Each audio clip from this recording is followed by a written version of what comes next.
Good morning, good afternoon, good evening. Whatever you are watching from, I'm Sheikh Sekou Cowan, and I hail from the AMU University, Cam Johnson Road, Monrovia, Liberia. This morning, I'm going to be discussing a few key notes about human resource management. And number one includes performance management, the challenges, and as a human resource manager, the strategy you put into place to navigate these challenges or to overcome these challenges.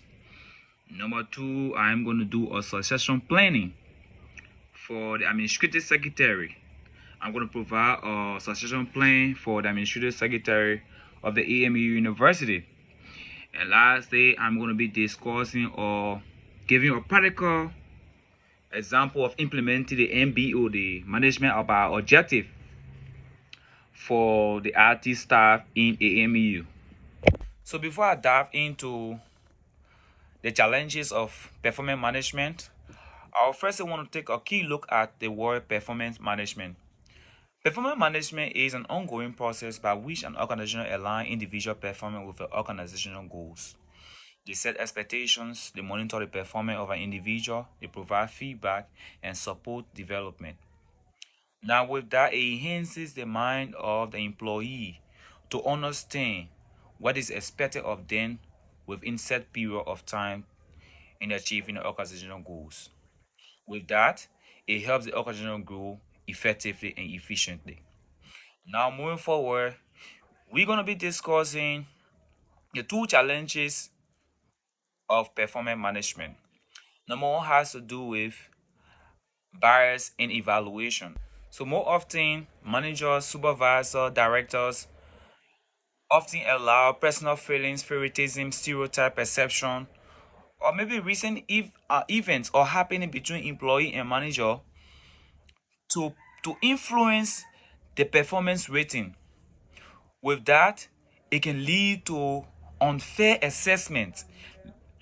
It can reduces employee motivation as well.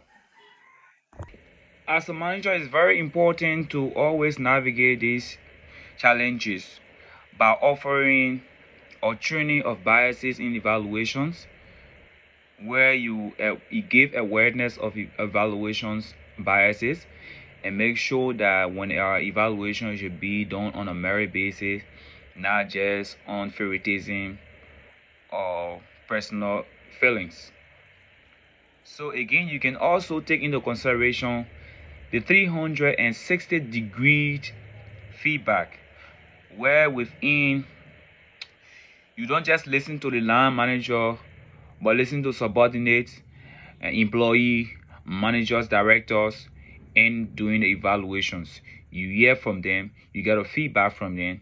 With that, it also helps you to overcome those biases within the organizations. It helps improve the organizational system and give motivations and give rise to the organization in terms of being effective and efficient. Number two has to do with lack of objectivity. In performance management, lack of objectivity occurs when personal biases, emotions, or subjective opinions unfairly influence employee evaluation instead of data and clear criteria. This can result from unconscious biases like the Halloween effect or recent biases leading to unfair judgments, reduced employee trust, and negative impacts on morale and productivity. In order to overcome these challenges, an organization should use clear, measurable metrics, provide biases training, and document performance and expectations thoroughly. That includes encourage open communications, where you're going to create an environment where employees feel safe to ask questions, provide feedback, and challenge assumption without fear of reprisal. So you got to embrace diversity. Number two has to do embrace diversity. Proactively seek out different points of view and create opportunity for people within the organization or different backgrounds, experiences that bring about diversity, unique differences within the individual, the ability, the background, the religions. It's very important and promote transparency. You share information openly and establish clear channel for communication, so everyone has access to relevant data and understand how decisions are made within the organization. And the last one has to do accountability. Ensure every activity or initiative has a clear defined owner or foster a sense of responsibility and make it easier to hold people accountable for the outcomes. People should be held accountable for what they do or what they say or what data they put out there for the organization. It's very important when it comes to lack of objectivity within the organization performance management. It's very important. So moving forward, number 2 has to do with succession planning. I'm going to give a succession plan for administrative secretary at AMEU University. And before diving into that, I will firstly want to talk about succession plan. So what is succession plan? Succession plan is an ongoing process by which an organization ensures that there are qualified, competent internal employees that are ready to fill key leadership or critical roles when they become vacant within the organization. By that, we follow the step, and these steps include: firstly, you got to identify the roles whose vacancies will present risk, assessing the current bench of talent, identifying high potential employees, developing those employees through targeted development that includes training, monitoring, coaching, and job stressing. And lastly, you monitor the readiness and talent pipelines. However, a successional plan for administrative secretary is proactive strategy to identify and develop employees who can step into the role, ensuring continuity and maximizing disruption when the current secretary leaves. It involves assessing the role critically and identifying potential candidates within or outside the organization. But it's very important always to deal with those employees within the organization because it maximizes cost. And you monitor them, you develop plan with training, monitoring, experience building activity like exposure to both. It's very important. It's very important. So succession plan key components. So further, we got to identify assets, determine the importance of the administrative secretary role and the risk of a vacancy. This includes identifying the specific skills, knowledge, and skill required for the position. Number 2, you got to identify the potential successors. Those are going to come and take place. Those are going to replace the secretary, administrative secretary. You got to find employee with the potential to fill the role. That can include maybe an assistant who has to be trained and promoted to that position, or high potential employee from other departments, and so forth. Now, we also have developed a talent pipeline where you build a pool of qualified candidates by providing with the necessary skills and experience. And also, you create a development plan, establish a structured approach for candidates, which may include monitoring and coaching them, training and developing them, experiences allowing them to take on more responsibility and gain experience, such as attending board or committee meetings, and also ensure smooth transition, plan for the handover of duties, and knowledge transfer.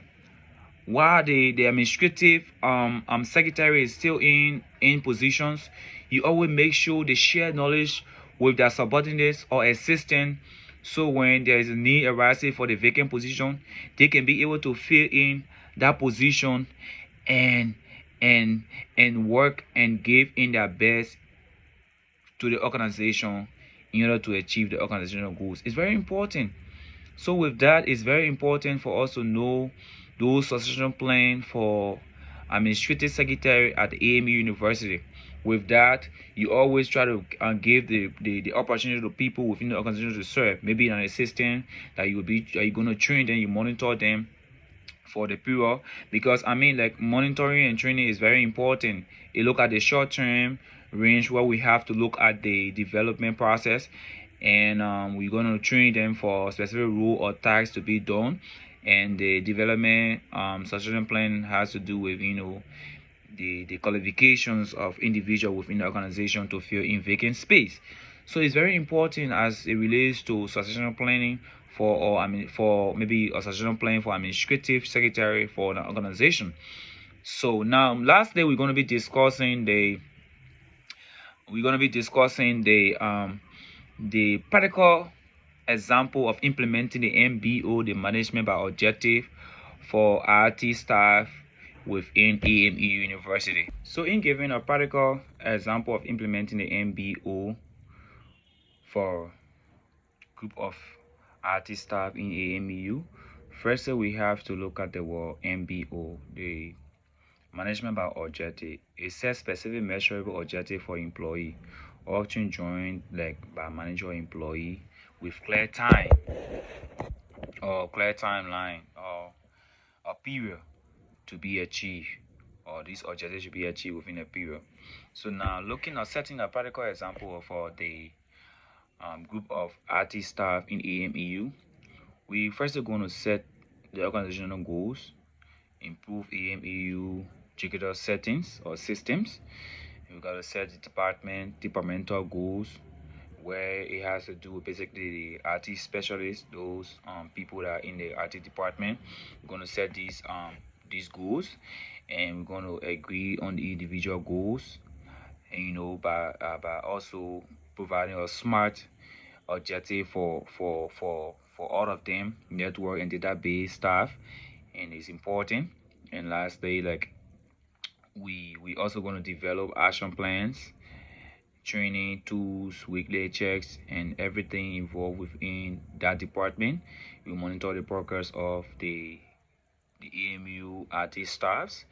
We evaluate their results as to how effective and efficient they are, measuring the outcomes relating to the objective, and reward performance, recognizing and giving the incentive bonuses as well. So, and as that, if they are very effective and efficient, we're going to restart cycle where we got to set new goals, to be able to navigate and enable our mind to move forward with our institution. So it's very important in setting the MBO, the management of our objective, and because it's very important for us as a manager, as a human resource manager, to set these things, because it make the employee to give a timeline to work in. It set a platform where employees know where they are doing, what they are going, and where they should stop, and what times is allotted to them to get the work done the most possible way. So on this one, I want to say thanks you to Mr. George Wilson for the opportunity given me to discuss the few thoughts. And I say thank you. I respect you a lot. Thanks so much.